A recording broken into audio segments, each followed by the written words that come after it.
आपल्याला प्रगतिशील व्हायचं असेल तर पार्ट ऑफ सप्लाय चेन व्हावं लागेल. पार्ट ऑफ सप्लाय चेन व्हायचं असेल तर लॉजिस्टिक्स आणि मुवमेंट ऑफ लॉजिस्टिक्स या दोन गोष्टी तुम्हाला डिटरमिन करतील की तुम्ही चायनाशी कॉम्पिटिशन करू शकाल की नाही. आणि मग ती जर करायची असेल तर तुम्हाला बेस्ट ऑफ द रोड्स लागतील. आज तुम्ही बघा, नागपूरवरनं जेएनपीटी पोर्टवर टर्नअराउंड करण्याकरता 8 दिवस लागायचे, आता 1 दिवस लागतो. म्हणजे किती कॉस्ट वाचली. चायनाशी कॉम्पिटिशन कॉस्ट वाचवूनच करू शकाल तुम्ही.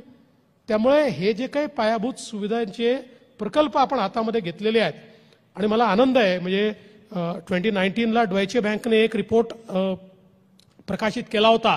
त्यात त्यांनी असं म्हटलं होतं की देशामध्ये जे इन्फ्रास्ट्रक्चरचे बिग तिकीट प्रोजेक्ट चालले आहेत त्यापैकी 49% प्रोजेक्ट एकट्या महाराष्ट्रामध्ये आहे. मी तुम्हाला दाव्याने सांगतो, the next report of the Deutsche bank will says the same.